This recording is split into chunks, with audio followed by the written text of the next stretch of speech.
My comment wasn't just inappropriate, it wasn't even funny. Comedy is not my forte. I'm just here to say sorry.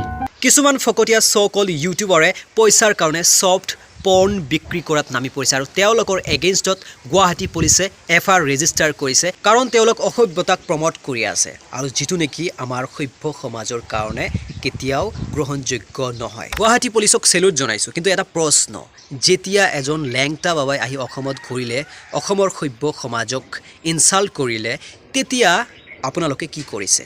ধৰ্মৰ নামত কোনোবাই লেংটা হৈ ঘূৰিব সমাজত, সেয়া কেনেকৈ গ্ৰহণযোগ্য হ'ব পাৰে? যদি সেয়া গ্ৰহণযোগ্য হ'ব পাৰে, তেন্তে এয়া কেনেকৈ গ্ৰহণযোগ্য হ'ব নোৱাৰে? এফআইআৰ যদি এই ক্ষেত্ৰত হৈছে, সেই ক্ষেত্ৰত কিয় নহ'ল? সেয়া চিন্তা কৰিবলগীয়া আমাৰ প্ৰশ্ন হয়। ইয়াৰ দ্বাৰা মই ইণ্ডিয়াজ গট লেটেণ্টক কেতিয়াও ছাপোৰ্ট কৰা নাই। মই তেতিয়াৰ পৰা বিৰোধী কৰি আহিছোঁ সেইসকল ব্যক্তিক, সেইসকল কণ্টেণ্টক, সেইসকল ঘেণ্টাক, যিবোৰে আমাৰ সভ্য সমাজক ইনচাল্ট কৰে, প্ৰমোট কৰে মাথো অসভ্যতা আৰু ছফ্ট পৰ্ন বিক্ৰী কৰে পইচাৰ কাৰণে। তেনেকুৱা বহুত কণ্টেণ্ট আমাৰ ছ'চিয়েল মিডিয়াত আছে যিবোৰত চকু দিবলগীয়া আছিল অসম পুলিচৰ, কিন্তু আশা কৰোঁ অসম পুলিচে এইবোৰ ভিডিঅ'ৰ ওপৰতো একশ্যন ল'ব, যেনেধৰণে ইণ্ডিয়াজ গট লেটেণ্টৰ ওপৰত ল'লে। আৰু ইণ্ডিয়াজ গট লেটেণ্টৰ ওপৰত লোৱাৰ এটা মেইন কাৰণ এয়া নেকি যে ৰণবীৰ কিবা এলাহাবাদীয়া আছিল, সেইজনক বোলে এৱাৰ্ড দিছে বেষ্ট কণ্টেণ্ট ক্ৰিয়েটৰ হিচাপে। আচলতে এতিয়া বুজিবলগীয়া হৈছে যে সেইজন আচলতে মুখা পিন্ধা আছিল, শ্বাই, যিজনে আচলতে শ্বাই দেখাব নিজকে, সেইজন মুখা পিন্ধা হোৱাৰ বেছি চান্স থাকে।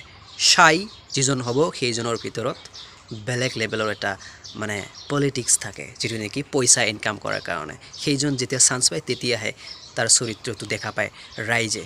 চান্স পাইছে, বকি দিছে অসভ্য ভাষাৰে, অসভ্য শব্দৰে। কিন্তু ইয়াতে এটা কথা আছে, বেষ্ট কণ্টেণ্ট ক্ৰিয়েটৰ এৱাৰ্ড দিয়া হৈছে, নিশ্চয় তাৰ যোগ্যতা আছে, অলপ হ'লেও আছে। মাজতে কিবা এটা শব্দ কৈ ভুল হ'ব পাৰে। আৰু সেই যুক্তিৰ প্ৰমাণ হ'ল, যি ভিডিঅ'ৰ কাৰণে এফআইআৰ লিখিলে গুৱাহাটী পুলিচে, সেই ভিডিঅ'টো আচলতে আছিল only for member. Only for member ইউটিউবত এটা ছিষ্টেম আছে, মই যদি ভিডিঅ' আপলোড কৰোঁ ইউটিউবত, যিজনে মেম্বাৰশ্বিপ লৈছে পইচা দি, সেইজনেহে চাব পাৰিব, বেলেগে চাব নোৱাৰে। চ' তাতে এটা ৰেষ্ট্ৰিকশ্যন আছে, যিজন মেম্বাৰশ্বিপ লৈছে সেইজনেহে চাব পাৰিব, সেইজনৰ কাৰণে সেই ভিডিঅ'টো। কিন্তু হ'লে কি হ'ব, যিজনে মেম্বাৰশ্বিপ লৈছে অসভ্য শব্দ প্ৰমোট কৰাটো বিচাৰিব নেকি? বিচাৰিলেও ছফ্ট পৰ্ন বিক্ৰী কৰিব নেকি? যিজন বেষ্ট কণ্টেণ্ট ক্ৰিয়েটৰ এৱাৰ্ড পাইছে, সেইজনৰ কি দায়িত্ব নাই নেকি সমাজৰ কাৰণে? আচলতে নতুন প্ৰজন্ম কোন দিশে গৈছে, এইবোৰ ভিডিঅ'ৰ কথা কৈছোঁ, যিবোৰ ভিডিঅ'ত ছফ্ট পৰ্ন বিক্ৰী কৰা হৈছে। মই কোৱা ছফ্ট পৰ্ন বিক্ৰী কৰা কিছুমান কণ্টেণ্ট ক্ৰিয়েটৰৰ ভিতৰত এইজন এজন মেইন কণ্টেণ্ট ক্ৰিয়েটৰ। বহুত আছে তেনেকুৱা, মই বিচাৰি ফুৰাৰ সময় নাই। এজন এওঁলোক পৰ্ন ইণ্ডাষ্ট্ৰীৰ পৰা পৰ্ন ষ্টাৰবোৰক মাতি আনি পডকাষ্ট কৰে, আৰু সেই পডকাষ্টত তেনেকুৱা আলাপ আলোচনা হয় যে তোমালোক কেনেকৈ সেই ইণ্ডাষ্ট্ৰীত গ'লা, তোমালোকক ৰাইজে মানি লয় নে নলয়, তোমালোকৰ ফেভৰেট পষ্ট কোনটো, পইচা কিমান পোৱা যায়, কেনেকৈ আহিলা তুমি প্ৰথমতে, কেনেকৈ ছেটিছফাই হোৱা, কেনেকৈ ৰাইজে চাই, এতিয়া কেনেকৈ সন্মান দিয়ে, ঘেণ্টা সন্মান দিয়ে।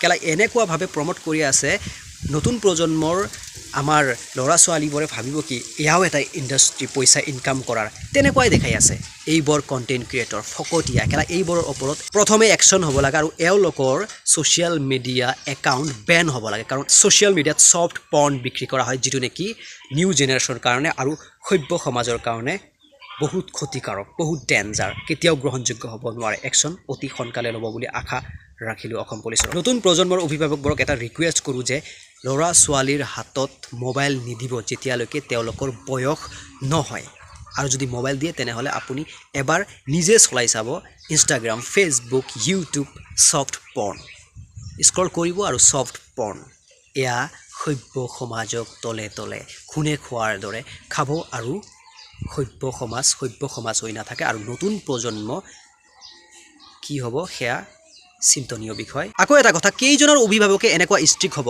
সকলোৱে হ'ব নোৱাৰে। চ' সেই ক্ষেত্ৰত আমাৰ চৰকাৰ ষ্ট্ৰিক্ট হ'ব লাগিব, বয়স নোহোৱা পৰ্যন্ত যেন মোবাইল ইউজ কৰিব নোৱাৰে ল'ৰা ছোৱালীয়ে, তেনেকুৱা আইন বিল পাছ কৰিব লাগিব। আৰু এক নতুন চিন্তা নহয়, তেনেকুৱা আইন পাছ কৰিছে বহুত উন্নত দেশত, আৰু এয়া প্ৰয়োজন হৈ পৰিছে আমাৰ ভাৰতবৰ্ষৰ কাৰণেও। এনেকুৱা ধৰণে যদি ছফ্ট পৰ্ন ছ'চিয়েল মিডিয়াত বিক্ৰী হৈ থাকে, তেনেহ'লে নতুন প্ৰজন্ম ধ্বংস।